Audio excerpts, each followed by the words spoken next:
नमः संस्कृताय नमो नमः। साथियों नमस्कार। आप सभी का लक्ष्य साधकम संस्कृतम नामक यूट्यूब चैनल पर बहुत बहुत स्वागत करता हूं। आज हम लोग कारक विचार जो षष्ठ सोपान है पाणिनीय संस्कृत व्याकरण प्रवेशिका नामक पुस्तक के उस षष्ठम सोपान में जो है प्रवेश करने जा रहे हैं।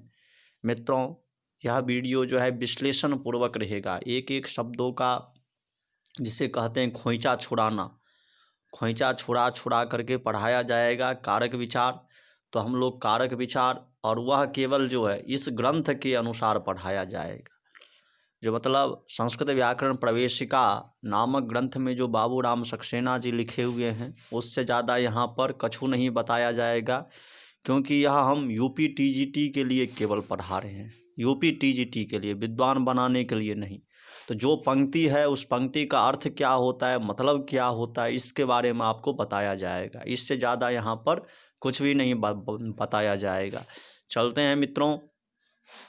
तो 96 नंबर के नियम में कहा जा रहा है, जो पहले कह चुके हैं कि संस्कृत में संज्ञाओं की 7 विभक्तियाँ होती है। अब कह रहे हैं भैया इससे पहले का जो प्रकरण है, जो चर्चा के विषय हैं, उसमें आपको पहले ही कहा जा चुका है संस्कृत में संज्ञाओं की 7 विभक्तियाँ होती है। मित्रों, यहाँ से प्रश्न बन सकता है कि संज्ञाओं की कितने विभक्तियाँ होती हैं। ऐसा प्रश्न बनेगा, संज्ञायाः कति विभक्तयः भवन्ति, ऐसा प्रश्न बन सकता है। अर्थात संज्ञाओं की कितनी विभक्तियाँ होते हैं। तो कह रहे हैं तो आपको उत्तर में लिखना है संज्ञायाः सप्त विभक्तयः भवन्ति, 7 विभक्तियाँ होते हैं, ऐसा आपको उत्तर देना है। अब जब आगे बढ़ते हैं तो कह रहे हैं सर्वनाम विचार तथा विशेषण विचार से यह भी ज्ञात हुआ होगा कि सर्वनाम विशेषण की भी इसी प्रकार 7 विभक्तियाँ होते हैं।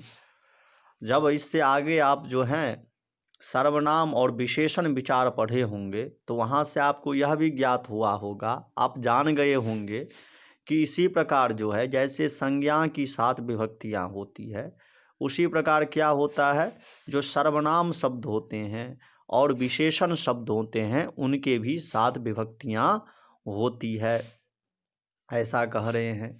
इन विभक्तियों का क्या प्रयोग होता है यह इस परिच्छेद में दिखाया जाएगा।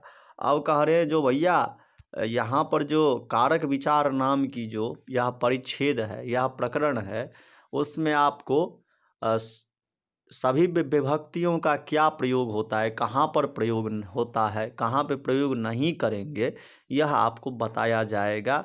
परिच्छेद का मतलब मित्रों यहाँ पर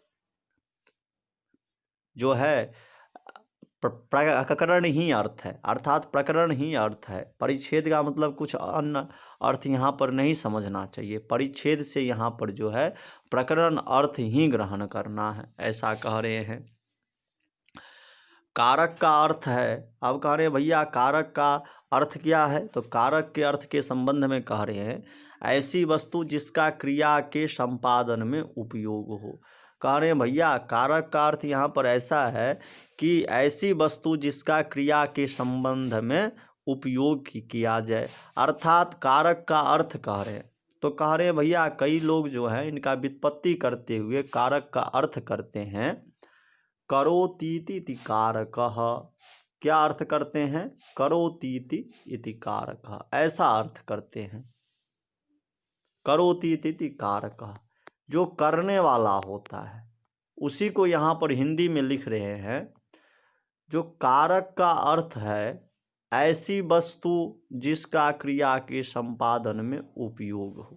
ऐसी वस्तु जिसका क्या हो, जो हम क्रिया कर रहे हैं उस क्रिया के संपादन में उसका उपयोगिता हो, उसमें उपयोग हो, ऐसे कह रहे हैं। उदाहरण के लिए यहाँ पर जो है बता रहे हैं, उदाहरण के लिए मित्रों यहाँ पर बताया जा रहा है कि अयोध्या में रघु ने अपने हाथ से लाखों रुपये ब्राह्मण को दान दिए। अयोध्या में क्या किए, रघु ने अपने हाथों से लाखों रुपये जो हैं वह ब्राह्मणों को दान दिए। जो ब्राह्मण थे, ब्राह्मण को दान देना चाहिए, ऐसा सभी पुस्तकों में लिखा हुआ है। तो अयोध्या के जो राजा थे, वे राजा जो हैं अर्थात जो रघु थे, रघु के बाद संबंध में जब आप रघुवंशम नामक ग्रंथ में पढ़ेंगे तो रघु का बहुत बड़ा महिमा है। वह रघु जो राजा थे, राम जी के जो वंशज थे, उनका मित्रों क्या है, तो उनका मित्रों जो है बहुत प्रभाव रहा है। उनके संबंध में ऐसा कहा जाता है, जो चक्रवर्ती राजा थे और उनके जैसा जो था कोई राजा नहीं हुआ था। वो जो है आकाश से लेकर के पाताल तक, पाताल से लेकर के जो 14 भुवन है वह जीते हुए थे। तो कह रहे हैं भैया, इस प्रयोग में कहा जा रहा है अयोध्या के जो राजा थे रघु, वो अपने हाथों से लाखों रुपये ब्राह्मण को दान दिए। ब्राह्मण को यदि आप दान देते हैं तो रुपया दीजिए दान, ऐसा कहा जा रहा है। अर्थात जो वे थे, रघु जी जो थे, वह लाखों रुपया ब्राह्मण को दान दिए, ऐसा कहा जा रहा है।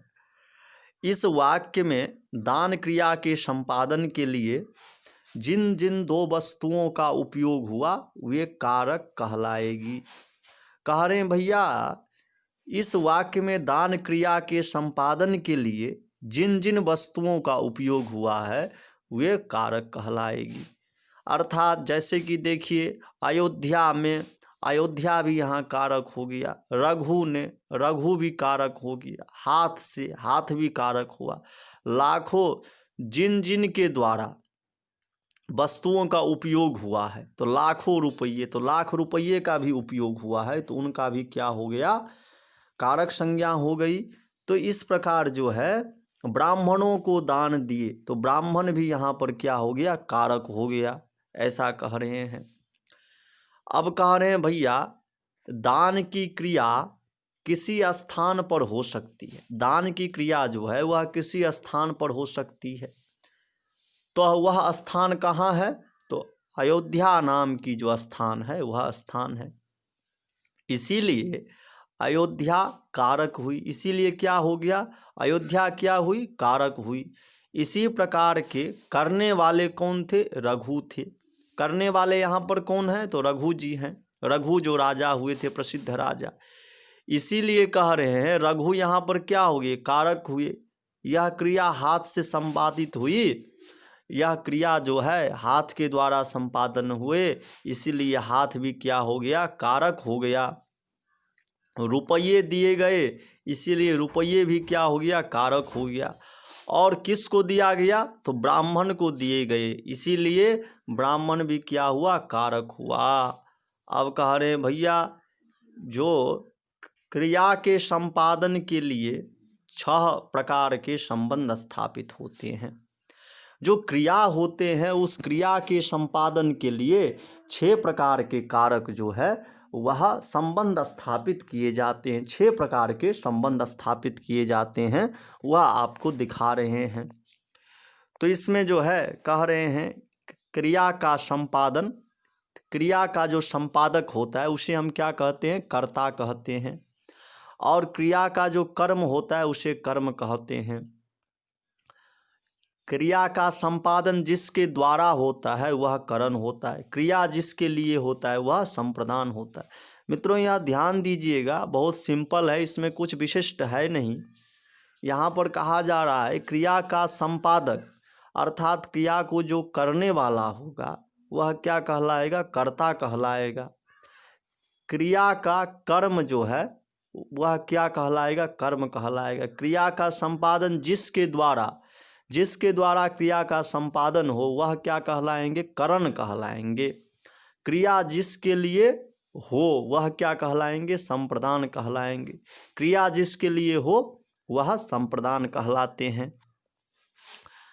अब जब हम आगे जाएंगे तो यहाँ पर कहा जा रहा है जो क्रिया जिससे निकले या जिससे दूर हो वह अपादान कहलाता है।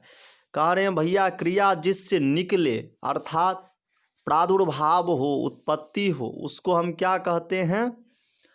तो या फिर जो है जिससे दूर हो अर्थात वियोग हो, संयोग न हो, वियोग हो, अपाय हो, विश्लेष हो, उनकी क्या हो जाती है? अपादान संज्ञा हो जाती है।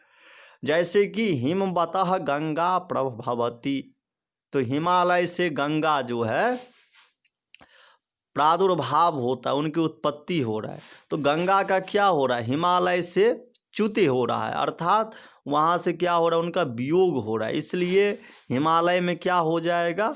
पंचमी विभक्ति हो करके रूप बन जाएगा हिमालयात गंगा प्रभवती, या पंचम्यंत जो तसिल प्रत्यय है वह तसिल प्रत्यय करके आप रूप बना सकते हैं हिमवतः गंगा प्रभवती, ऐसा रूप बना सकते हैं। अब कह रहे हैं भैया अधिकरण के लिए कह रहे हैं क्रिया जिस स्थान पर हो, अर्थात क्रिया जिस स्थान पर हो वह क्या होता है? अधिकरण कहलाता है।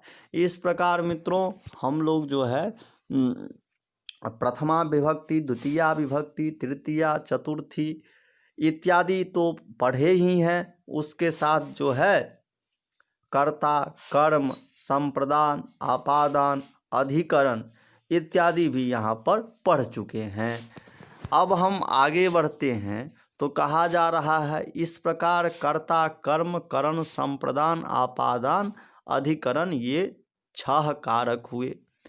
अब कह रहे हैं भैया इस प्रकार जो है कर्ता, कर्म, करण, संप्रदान, आपादान, अधिकरण ये मिला करके 6 कारक हो गए। 6 कारक होते हैं।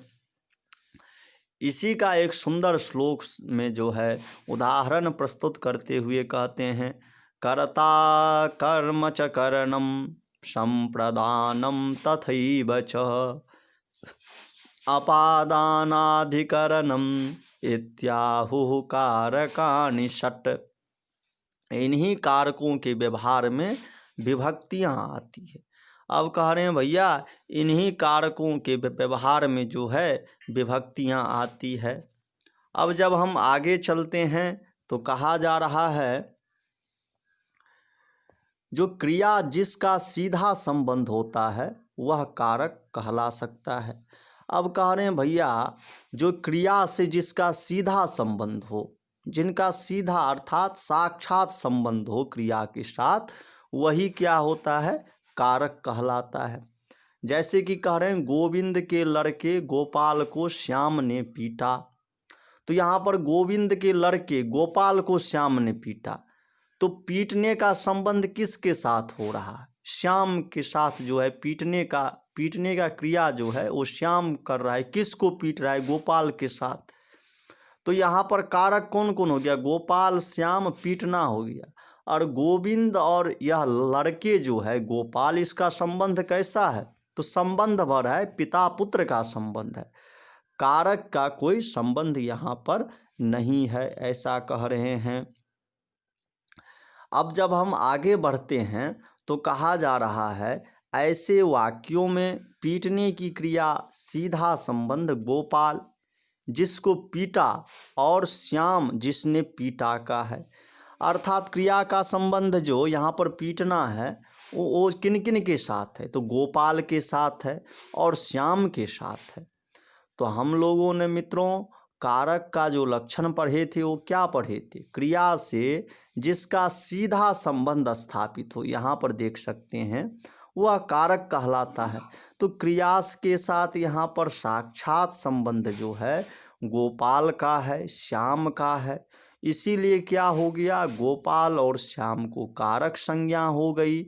किंतु गोविंद के साथ जो है पीटने क्रिया की कोई संबंध नहीं है, गोविंद का कुछ भी संबंध नहीं है। यहाँ पर पुस्तककार बाबूराम सक्सेना भी कह रहे हैं गोविंद का यहाँ पर कुछ लेना देना नहीं है, इसीलिए गोविंद को कारक नहीं कह सकते। इसीलिए हम जो हैं गोविंद को कारक नहीं कह सकते हैं, ऐसा कह रहे हैं। अब जब हम आगे बढ़ते हैं तो कह रहे हैं भैया जो गोविंद का संबंध गोपाल से है, किंतु पीटने की क्रिया के संपादन में उसका गोविंद का कोई उपयोग नहीं है। कह रहे हैं गोविंद का संबंध जो है वो किसके साथ है? गोपाल के साथ है, किंतु पीटने की क्रिया के संपादन में अर्थात उसका गोविंद का कोई उपयोगिता नहीं है, कोई उपयोग नहीं होता, ऐसा कह रहे हैं। अब जो है कह रहे हैं भैया अब क्रमानुसार प्रथमा आदि विभक्तियों के प्रयोग पर विचार होगा। अब कह रहे हैं भैया अब जो है क्रमानुसार प्रथमा आदि जो प्रथमा द्वितीया तृतीया चतुर्थी पंचमी षष्ठी सप्तमी जो ये 7 विभक्तियां हैं, और मित्रों आप लोग 8 विभक्तियां नहीं समझ लीजिएगा, क्योंकि 8 विभक्तियां नहीं होती है, केवल जो है 7 विभक्तियां होती है। कौन कौन से होते हैं? तो प्रथमा विभक्ति, द्वितीया विभक्ति, तृतीया विभक्ति, चतुर्थी विभक्ति, पंचमी विभक्ति, षष्ठी विभक्ति, सप्तमी विभक्ति, सप्तमी विभक्ति। और यह संबोधन जो होता है तो संबोधन प्रथमा सूत्र से संबोधन में जो है प्रथमा विभक्ति हो करके वह उसमें प्रथमा विभक्ति ही होता है, इसलिए अष्टमी विभक्ति उसमें नहीं होता है, ऐसा आप लोग समझना चाहिए। अब जो है जो 97 नंबर का नियम है उसमें हम लोग जो है प्रवेश करने के लिए जा रहे हैं। तो यह सूत्र है क नंबर का, प्रातिपदिकार्थ लिंग परिमाण वचन मात्रे प्रथमा। क्या सूत्र है? तो कहते हैं प्रातिपदिकार्थ लिंग परिमाण वचन मात्रे प्रथमा, ऐसा सूत्र है। प्रातिपदिकार्थ लिंग परिमाण वचन मात्रे प्रथमा, ऐसा सूत्र है। इस सूत्र में कहा गया है, यह सूत्र जो है वह अष्टाध्यायी के दूसरे अध्याय के तृतीय पाद के 46वें नंबर का सूत्र है। मित्रों यह सूत्र जो है वह अष्टाध्यायी के दूसरे अध्याय के तृतीय पाद के 46वें नंबर का सूत्र है। यह सूत्र, इस सूत्र के द्वारा जो है वह प्रथमा विभक्ति का विधान होता है। अब आपसे टीजीटी के परीक्षा में पूछ सकता है प्रातिपदिकार्थ लिंग परिमाण वचन मात्रे प्रथमा अनेन सूत्रेण किम विभक्ति का विभक्ति भवति।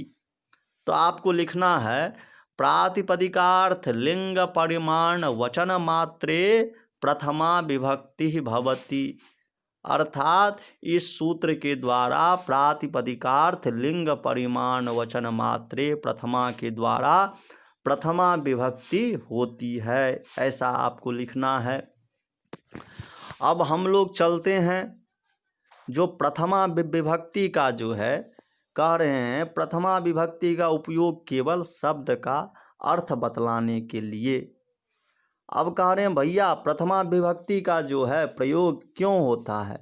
तो आपसे पहले भी इसमें कहा गया था, इसमें केवल आपको बताया जाएगा जो विभक्ति जो 7 विभक्तियां जो है प्रथमा विभक्ति, द्वितीया विभक्ति, तृतीया विभक्ति, चतुर्थी विभक्ति, पंचमी, षष्ठी और सप्तमी विभक्ति जो है उनके क्या अर्थ होते हैं और कहाँ पे प्रयोग किए जाते हैं, यह आपको आगे बताया जाएगा। तो वही यहाँ पर बता रहे हैं, जो प्रथमा विभक्ति का उपयोग केवल शब्द का अर्थ बतलाने के लिए होता है। भैया प्रथमा विभक्ति का उपयोग जो है वह केवल शब्द के अर्थ बताने के लिए होता है, अथवा केवल लिंग बतलाने के लिए, अथवा केवल क्या होता है शब्द के अर्थ बतलाने के लिए, या फिर दूसरा कहते हैं जो शब्दों का कौन सा लिंग है वह लिंग बतलाने के लिए भी प्रथमा विभक्ति जो है उसका प्रयोग होता है। और प्रथमा विभक्ति करने वाला सूत्र है प्रातिपदिकार्थ लिंग परिमाण वचन मात्रे प्रथमा, यह सूत्र है।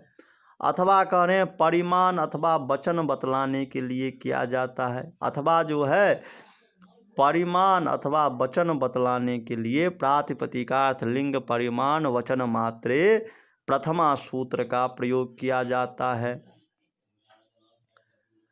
अब जो है श्लोक आ गया कर्ता कर्म च करणं च संप्रदानं तथैव च अपादानाधिकरणे इत्याहुः कारकाणि षट्।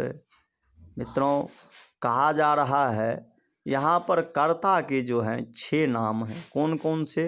तो कह रहे हैं पहला नाम है कर्ता, फिर कर्म, कारकाणि षट्। यह 6 जो हैं वह कारक होते हैं। कौन कौन से? तो कह रहे हैं कर्ता पहला होता है, कर्म, करण, संप्रदान, अपादान, अधिकरण। कर्ता कर्म च करणं च संप्रदानं तथैव च अपादानाधिकरणे इत्याहुः कारकाणि षट्। इस प्रकार क्या कहते हैं, जो 6 जो है वह कारक होते हैं। अब जब हम आगे बढ़ते हैं तो कहा जा रहा है जो यद्यपि सूत्र का अक्षरार्थ तो केवल प्रातिपदिकार्थ है, यद्यपि सूत्र का जो है अक्षरार्थ यदि अक्षर के अर्थ पे जाएं तो केवल प्रातिपदिकार्थ है। प्रातिपदिकस्य अर्थः इति प्रातिपदिकार्थः। केवल लिंग, केवल परिमाण तथा केवल वचन को प्रकट करने के लिए प्रथमा का विधान करता है। कह रहे हैं भैया केवल परिमाण तथा केवल वचन को प्रकट करने के लिए क्या होता है? प्रथमा विभक्ति का विधान होता है। परंतु चूंकि प्रातिपदिकार्थ के बिना लिंगादि की प्रतीति असंभव है, कह रहे हैं भैया प्रातिपदिकार्थ के बिना जो है लिंगादि की प्रतीति संभव नहीं है, अतएव लिंगादि का अधिक अर्थ बोध कराने के लिए प्रथमा होता है। इसीलिए कह रहे हैं जो लिंगादि का अधिक अर्थ बोध कराने के लिए प्रथमा होता है। मित्रों, एक बार हम लोग फिर से इसे समझते हैं क्या कहना चाहते हैं। कह रहे हैं भैया यद्यपि अक्षरार्थ तो केवल प्रातिपदिकार्थ है। कह रहे हैं भैया यद्यपि अक्षरार्थ पे जाएंगे तो केवल यहाँ पर प्रातिपदिकार्थ है, और क्या? तो केवल लिंग है, केवल परिमाण है, केवल वचन को प्रकट करने के लिए प्रथमा विभक्ति का विधान करता है। कह रहे हैं मित्रों यहाँ पर जो है अक्षरार्थ पर चलेंगे तो प्रातिपदिकार्थ को बतलाने के लिए, केवल लिंग को बतलाने के लिए, केवल परिमाण, केवल वचन को बतलाने के लिए यहाँ पर प्रथमा विभक्ति का विधान किया जाता है। परंतु चूंकि प्रातिपदिकार्थ के बिना लिंगादि की प्रतीति असंभव है। कह रहे हैं भैया चूंकि प्रातिपदिकार्थ के बिना जो है लिंगादि की प्रतीति जो है क्या है? असंभव है, संभव ही नहीं है प्रातिपदिकार्थ के बिना लिंगादि की प्रतीति। अतएव लिंगादि अधिक अर्थ बोध कराने के लिए प्रथमा का प्रयोग होता है, ऐसा समझना चाहिए।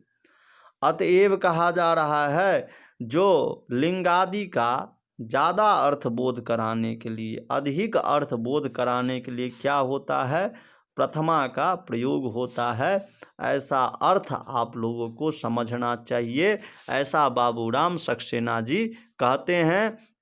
जो लिंगादि का जो लिंग है, प्रातिपदिकार्थ, लिंग, परिमाण, वचन का जो है और ज़्यादा से ज़्यादा अर्थ बोध कराने के लिए, अधिक अर्थ बोध कराने के लिए प्रथमा का प्रयोग होता है, ऐसा अर्थ समझना चाहिए। अब कह रहे हैं भैया उदाहरण के लिए यहाँ पर दिखा रहे हैं, उदाहरणार्थ केवल प्रातिपदिकार्थ। प्रातिपदिक का अर्थ क्या है? प्रातिपदिकस्य अर्थः इति प्रातिपदिकार्थः, ऐसा कह रहे हैं। प्रातिपदिक का अर्थ है शब्द। यहाँ पर प्रातिपदिक से हम क्या लेंगे? प्रातिपदिक से यहाँ पर हमें शब्द लेना है, अर्थात प्रातिपदिक से हमें शब्द का बोध हो रहा है, ऐसा कह रहे हैं। अब जब हम आगे चलते हैं तो कहा जा रहा है भैया जिसको अंग्रेजी में बेस या क्रूड फॉर्म कहते हैं, अर्थात कह रहे हैं प्रातिपदिक का जो अर्थ है वह शब्द है, जिसको कि अंग्रेजी भाषा में क्या कहा जाता है? बेस या क्रूड फॉर्म कहा जाता है, क्रूड फॉर्म कहा जाता है, ऐसा कह रहे हैं। अर्थात प्रातिपदिक के लिए, अर्थात जो शब्द है उसके लिए क्या शब्द अंग्रेजी में आया है, तो बेस शब्द आया है या फिर क्रूड फॉर्म। ये दो शब्द जो है शब्द के लिए आंग्ल भाषा में आए हुए हैं, ऐसा कह रहे हैं। जब आगे बढ़ते हैं तो कहते हैं भैया प्रत्येक शब्द का कुछ नियत अर्थ होता है। प्रत्येक शब्द का क्या होता है, कुछ ना कुछ नियत अर्थ होता है, अर्थात निश्चित अर्थ होते हैं। परंतु संस्कृत के वैयाकरणों के हिसाब से किसी शब्द में जब तक प्रत्यय लगाकर पद सुप्तिगंतम पदम न बना लिया जाए तब तक उसका अर्थ नहीं समझा जा सकता। कह रहे हैं भैया किंतु परंतु जो है संस्कृत व्याकरण के अनुसार यदि आप सुप्तिगंतम पदम अर्थात सुप जो 21 हैं और तिप जो 18 हैं, तिप तस झी सिप तस थ मिप बस मस्ता आताम झ और सु औजस इत्यादि करके जो 21 हैं, यह प्रत्यय नहीं लगा लेते तब तक जो है वह सुप्तिगंतम पदम से पद संज्ञा नहीं होगी। जब तक पद संज्ञा नहीं होगी तब तक उसे हम पद नहीं मानेंगे, पद नहीं मानेंगे तो उसका अर्थ नहीं होगा, ऐसा कह रहे हैं। परंतु संस्कृत के वैयाकरणों के हिसाब से किसी शब्द में जब तक प्रत्यय लगाकर सुप्तिगंतम पदम जो यह सूत्र है मित्रों, यह सूत्र आप लोग लघु सिद्धांत कौमुदी के संज्ञा प्रकरण में बहुत अच्छे से पढ़े होंगे। सुप्तिगंतम पदम, इससे पद संज्ञा होती है, न बना लिया जाए तब तक उसका अर्थ नहीं समझा जा सकता। अतएव इसीलिए यदि किसी शब्द के केवल अर्थ का बोध कराना हो तो प्रथमा विभक्ति लगाते हैं। इसीलिए जो है किसी अर्थ का बोध कराना हो, किसी शब्द का अर्थ जनवाना हो तो वहाँ पर क्या होता है, प्रथमा विभक्ति की प्रयोग होता है, ऐसा कह रहे हैं। जैसे यदि केवल राम उच्चारण करे तो संस्कृत में यह शब्द निरर्थक होगा। जैसे कह रहे हैं यदि केवल राम का उच्चारण करे तो संस्कृत में यह क्या हो जाएगा, इसका कोई अर्थ नहीं रह जाएगा। इसका मतलब हो जाएगा जो राम का जो है यहाँ पर निरर्थक हो जाएगा। यदि रामः कहे तब राम शब्द का अर्थ बोध होगा। कह रहे हैं भैया जब राम शब्द कहेंगे तब रामः कहेंगे तब राम शब्द का अर्थ बोध होगा। मित्रों यह पूछ सकता है आपसे, जो राम में जो है यदि वो विसर्ग युक्त नहीं रहेगा, विसर्ग उसमें नहीं रहेगा तो उसका क्या होगा अर्थ, वह जो है सार्थक रहेगा या निरर्थक होगा। तो आपको लिखना है विसर्गेन न युक्तः राम शब्दः निरर्थकः भवति, ऐसा लिखना। फिर पूछेगा रामः इति शब्दः निरर्थकः सार्थको वा, तो आपको लिखना है रामः इति शब्दः विसर्ग कारणात् सार्थकः, अर्थात राम शब्द में विसर्ग होने के कारण यह शब्द रामः जो है वह सार्थक है। अब जो है कह रहे हैं सर्वनाम विशेषण ही में नहीं प्रत्युत अव्ययों तक में भी संस्कृत वैयाकरण प्रथमा लगाते हैं। जो संस्कृत वैयाकरण है मित्रों वह सर्वनाम और विशेषण में ही नहीं प्रत्युत अव्ययों तक में भी संस्कृत वैयाकरण प्रथमा लगाते हैं। केवल जो है सर्वनाम और विशेषण में ही नहीं, कह रहे हैं जो सर्वनाम शब्द है सर्व, विश्व, उभ, उभय, डतर, डतम, ये जो शब्द हैं जो कि सर्वादिगण में पठित शब्द को क्या कहते हैं, सर्वनाम शब्द कहते हैं। सर्वादिगण में जो पठित हो उसे क्या कहते हैं, सर्वनाम शब्द कहते हैं। जैसे कि आपके सामने मैंने गिनाया सर्व, विश्व, उभ, उभय, डतर, डतम, ये क्या है, सर्वनाम संज्ञक शब्द हैं। भैया ये सर्वनाम संज्ञक शब्द क्यों है, तो कहते हैं भैया इसका पाठ जो है जो गण बनाए गए हैं सर्वादिगण, उस गण में होने के कारण इसका पाठ जो है इसका नाम सर्वनाम हो गया।